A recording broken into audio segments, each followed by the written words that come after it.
Hi ಸ್ನೇಹಿತರೆ, ಇಂದಿನ ಈ ವಿಡಿಯೋದಲ್ಲಿ ಮಹಾಭಾರತಕ್ಕೆ ಸಂಬಂಧಿಸಿದ ಒಂದು ಇಂಟ್ರೆಸ್ಟಿಂಗ್ ಆದ ಒಂದು ಕಥೆಯ ಬಗ್ಗೆ ತಿಳಿಯೋಣ ಬನ್ನಿ. ಮಹಾಭಾರತದಲ್ಲಿ ಕೌರವರು ಹಾಗೂ ಪಾಂಡವರ ನಡುವೆ ನಡೆದ ಪಗಡೆ ಆಟದಲ್ಲಿ ಪಾಂಡವರು ಸೋಲುತ್ತಾರೆ. ಪಾಂಡವರು ಪಗಡೆ ಆಟದಲ್ಲಿ ಸೋತ ಕಾರಣ ಪಾಂಡವರು 12 ವರ್ಷಗಳ ಅರಣ್ಯವಾಸ ಮತ್ತು 1 ವರ್ಷದ ಅಜ್ಞಾತವಾಸಕ್ಕೆ ಹೋಗಬೇಕಾಗುತ್ತದೆ. ಹೀಗೆ ಪಾಂಡವರು ಅರಣ್ಯವಾಸದಲ್ಲಿರುವಾಗ ಅವರಿಗೆ ತೀವ್ರವಾದ ದಾಹ ಉಂಟಾಗುತ್ತದೆ. ಆಗ ಎಲ್ಲರೂ ನೀರಿಗಾಗಿ ಹುಡುಕುತ್ತಾರೆ. ಆದರೆ ಅವರು ಅರಣ್ಯದಲ್ಲಿ ಇದ್ದ ಕಾರಣ ಎಲ್ಲಿಯೂ ನೀರು ಸಿಗುವುದಿಲ್ಲ. ಆಗ ದಾಹವನ್ನು ತಾಳಲಾರದೆ ಧರ್ಮರಾಜನು ನಕುಲನನ್ನು ನೀರು ಎಲ್ಲಿ ಇದೆ ಎಂದು ಹುಡುಕಿಕೊಂಡು ಬಾ ಎಂದು ಕಳಿಸುತ್ತಾನೆ. ಧರ್ಮರಾಜನು ಹೇಳಿದ ಕಾರಣ ನಕುಲ ಸಮೀಪದಲ್ಲಿದ್ದ ಒಂದು ಮರದ ಮೇಲೆ ಏರಿ ನೋಡುತ್ತಾನೆ. ಆಗ ಅವನಿಗೆ ಅಲ್ಲಿಯೇ ದೂರದಲ್ಲಿ ಒಂದು ನದಿ ಹರಿಯುವ ಶಬ್ದವು ಕೇಳಿಸುತ್ತದೆ. ಆಗ ನಕುಲನು ನದಿ ಹರಿಯುವ ಶಬ್ದವನ್ನು ಕೇಳಿಸಿಕೊಂಡು ನದಿಯ ಹತ್ತಿರಕ್ಕೆ ಹೋಗುತ್ತಾನೆ.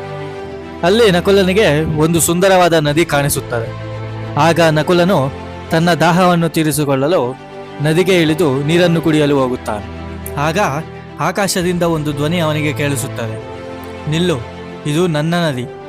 ನನ್ನ ಅನುಮತಿ ಇಲ್ಲದೆ ನೀರನ್ನು ಮುಟ್ಟಬಾರದು ಹಾಗೂ ಕುಡಿಯಬಾರದು. ಮೊದಲು ನಾನು ಕೇಳುವ ಪ್ರಶ್ನೆಗಳಿಗೆ ಉತ್ತರ ಕೊಡು, ನಂತರವೇ ನೀರು ಕುಡಿಯಲು ನಾನು ಅವಕಾಶ ಮಾಡಿಕೊಡುತ್ತೇನೆ ಎಂದು ಆ ಧ್ವನಿ ಹೇಳುತ್ತದೆ. ಆದರೆ ನಕುಲ ಆ ಧ್ವನಿಯನ್ನು ಕಡೆಗಣಿಸಿ ತೀವ್ರವಾದ ದಾಹದಿಂದ ನೀರು ಕುಡಿಯುತ್ತಾನೆ. ಆಗ ತಕ್ಷಣವೇ ನಕುಲ ಪ್ರಜ್ಞೆ ತಪ್ಪಿ ನೆಲದ ಮೇಲೆ ಬಿದ್ದು ಬಿಡುತ್ತಾನೆ. ಇತ್ತ ನಕುಲ ಎಷ್ಟೊತ್ತಾದರೂ ವಾಪಸ್ ಬಾರದ ಕಾರಣ ಧರ್ಮರಾಜನು ಸಹದೇವನನ್ನು ಕಳಿಸುತ್ತಾನೆ. ಆಗ ಸಹದೇವನು ನದಿಯ ಹತ್ತಿರಕ್ಕೆ ಬರುತ್ತಾನೆ. ಆಗ ಸಹದೇವನಿಗೂ ಸಹ ಅದೇ ಅನುಭವ ಆಗುತ್ತದೆ. ಸಹದೇವನು ಸಹ ಆ ಧ್ವನಿಯನ್ನು ಕಡೆಗಣಿಸಿ ನೀರನ್ನು ಕುಡಿಯುತ್ತಾನೆ.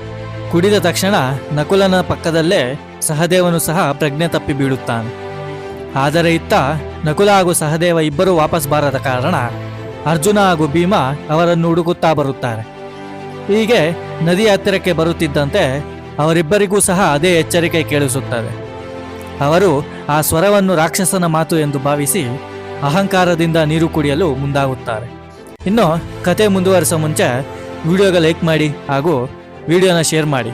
ಹೊಸಬರು ವಿಡಿಯೋನ ನೋಡ್ತಾ ಇದ್ರೆ ಚಾನಲನ್ನು ಸಬ್ಸ್ಕ್ರೈಬ್ ಮಾಡಿಕೊಂಡು ಬೆಲ್ ಐಕಾನ್ ಆನ್ ಮಾಡಿ. ಇನ್ನು ವಿಡಿಯೋ ಮುಂದುವರಿಸೋಣ ಬನ್ನಿ. ಅರ್ಜುನ ಮತ್ತು ಭೀಮ ನೀರನ್ನು ಕುಡಿಯುತ್ತಿದ್ದಂತೆ ಅವರು ಸಹ ಪ್ರಜ್ಞೆ ತಪ್ಪಿ ಬೀಳುತ್ತಾರೆ. ಹೀಗೆ 4 ಪಾಂಡವರು ಸಹ ಪ್ರಜ್ಞೆ ತಪ್ಪಿ ನದಿಯ ತೀರದಲ್ಲಿ ಬೀಳುತ್ತಾರೆ. ಕೊನೆಗೆ ಧರ್ಮರಾಜನು ಅವರನ್ನು ಹುಡುಕುತ್ತಾ ನದಿಯ ಬಳಿ ಬರುತ್ತಾನೆ. ತನ್ನ ಸಹೋದರರು ಪ್ರಜ್ಞೆ ತಪ್ಪಿ ಬಿದ್ದಿರುವುದನ್ನು ನೋಡಿ ಬಹಳ ವ್ಯಥೆ ಪಡುತ್ತಾನೆ. ದಾಹ ತಾಳಲಾರದೆ ಈ ಸ್ಥಿತಿ ಬಂದಿದೆ ಎಂದು ಅವನಿಗೆ ಅರ್ಥವಾಗುತ್ತದೆ. ಹೀಗಾಗಿ ಧರ್ಮರಾಜನು ನೀರನ್ನು ಕುಡಿಯಲು ಮುಂದಾಗುತ್ತಾನೆ. ಆಗ ಆ ಧ್ವನಿಯು, ಧರ್ಮರಾಜ, ನಿನ್ನ ಸಹೋದರರು ನನ್ನ ಮಾತನ್ನು ಕೇಳಲಿಲ್ಲ, ಆದ್ದರಿಂದಲೇ ಅವರಿಗೆ ಈ ಸ್ಥಿತಿ ಬಂದಿದೆ. ನೀನು ಕೂಡ ನನ್ನ ಪ್ರಶ್ನೆಗಳಿಗೆ ಉತ್ತರಿಸದೆ ನೀರು ಕುಡಿದರೆ ನಿನಗೂ ಇದೇ ರೀತಿ ಆಗುತ್ತದೆ ಎಂದು ಆ ಧ್ವನಿ ಹೇಳುತ್ತದೆ. ಆಗ ಧರ್ಮರಾಜನು ಸುತ್ತಲೂ ನೋಡುತ್ತಾನೆ. ಆಗ ಆ ನದಿಯ ಅಧಿಪತಿಯಾದ ಯಕ್ಷನು ಒಂದು ಮರದ ಮೇಲೆ ಇರುವುದನ್ನು ಧರ್ಮರಾಜನು ನೋಡುತ್ತಾನೆ. ಆಗ ಯಕ್ಷನ ಪ್ರಶ್ನೆಗಳಿಗೆ ಉತ್ತರಿಸಲು ಧರ್ಮರಾಜನು ಒಪ್ಪಿಕೊಳ್ಳುತ್ತಾನೆ. ಯಕ್ಷನು ಅನೇಕ ಧರ್ಮ ಸೂಕ್ಷ್ಮಗಳಿಗೆ ಸಂಬಂಧಿಸಿದ ಪ್ರಶ್ನೆಗಳನ್ನು ಧರ್ಮರಾಜನಿಗೆ ಕೇಳುತ್ತಾನೆ. ಯಕ್ಷ, ಬಿದ್ದವನಿಗೆ ಆಸರೆಯಾಗುವುದು ಏನು? ಧರ್ಮರಾಜ, ಧೈರ್ಯ. ಯಕ್ಷ, ಭೂಮಿಗಿಂತ ಭಾರವಾಗಿರುವುದು ಏನು? ಧರ್ಮರಾಜ, ತಾಯಿ. ಯಕ್ಷ, ಆಕಾಶಕ್ಕಿಂತ ಎತ್ತರವಾಗಿರುವುದು ಏನು? ಧರ್ಮರಾಜ, ತಂದೆ. ಯಕ್ಷ, ಈ ಲೋಕದಲ್ಲೇ ಅತಿ ದೊಡ್ಡ ಆಶ್ಚರ್ಯ ಏನು? ಧರ್ಮರಾಜ, ಪ್ರತಿದಿನ ಅನೇಕರು ಸಾಯುತ್ತಿದ್ದರೂ ಮನುಷ್ಯರು ತಾವು ಶಾಶ್ವತವಾಗಿ ಬದುಕುತ್ತೇವೆ ಎಂದು ಭಾವಿಸುವುದೇ ಅತಿ ದೊಡ್ಡ ಆಶ್ಚರ್ಯ ಎಂದು ಹೇಳುತ್ತಾನೆ. ಹೀಗೆ ಯಕ್ಷ ಕೇಳಿದ ಪ್ರಶ್ನೆಗಳಿಗೆ ಧರ್ಮರಾಜ ಜ್ಞಾನಯುಕ್ತ ಹಾಗೂ ಸರಿಯಾದ ಉತ್ತರವನ್ನು ನೀಡುತ್ತಾನೆ. ಇದಕ್ಕೆ ಯಕ್ಷನು ಸಂತೋಷಪಟ್ಟು, ಧರ್ಮರಾಜ, ನೀನು ನೀಡಿದ ಉತ್ತರಗಳು ನನಗೆ ಸಂತೋಷ ತಂದಿದೆ. ಧರ್ಮರಾಜ, ನೀನು ನೀಡಿದ ಉತ್ತರಗಳು ನನಗೆ ಸಂತೋಷ ತಂದಿದೆ. ನಿನ್ನ ಸಹೋದರರಲ್ಲಿ ಒಬ್ಬನನ್ನು ಮಾತ್ರ ಬದುಕಿಸಲು ನಾನು ಅನುಮತಿಯನ್ನು ನೀಡುತ್ತೇನೆ. ಯಾರನ್ನು ಬದುಕಿಸಬೇಕು ಕೇಳು ಎಂದು ಯಕ್ಷನು ಹೇಳುತ್ತಾನೆ. ಆಗ ಧರ್ಮರಾಜನು ತಕ್ಷಣವೇ ನಕುಲನನ್ನು ಬದುಕಿಸಿ ಎಂದು ಹೇಳುತ್ತಾನೆ. ಆಗ ಯಕ್ಷನು ಆಶ್ಚರ್ಯಪಟ್ಟು, ನಿನಗೆ ಭೀಮನ ಶಕ್ತಿ, ಅರ್ಜುನನ ಬಿಲ್ವಿದ್ಯೆ, ಸಹದೇವನ ಬುದ್ಧಿವಂತಿಕೆ ಬೇಕಿಲ್ಲವೇ ಎಂದು ಯಕ್ಷನು ಕೇಳುತ್ತಾನೆ. ಆಗ ಧರ್ಮರಾಜನು ನಗುತ್ತಾ, ನನ್ನ ಹೆತ್ತ ತಾಯಿ ಕುಂತಿಗೆ ನಾನು ಇದ್ದೇನೆ.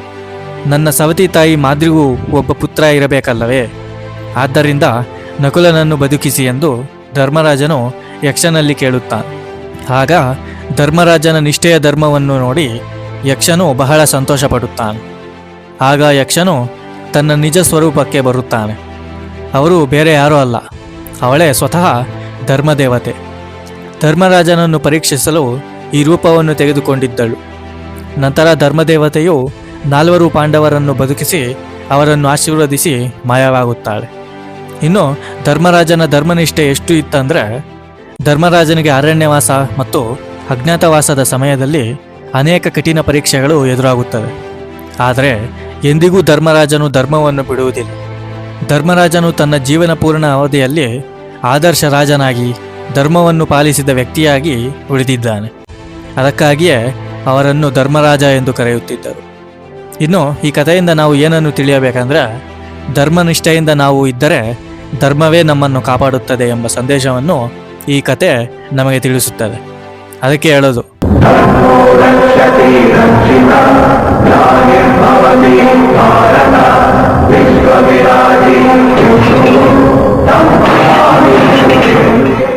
ನ್ಯಾಯ ಸೋತ್ರು ಧರ್ಮ ಗೆದ್ದೇ ಗೆಲ್ಲುತ್ತೆ. ಧರ್ಮವು ರಕ್ಷತೆ ರಕ್ಷಿತಃ. ಇನ್ನು ಈ ವಿಡಿಯೋ ನಿಮಗೆ ಇಷ್ಟವಾಗಿದ್ರೆ ವಿಡಿಯೋನ ಲೈಕ್ ಮಾಡಿ ಹಾಗೂ ಶೇರ್ ಮಾಡಿ. ಧನ್ಯವಾದಗಳು.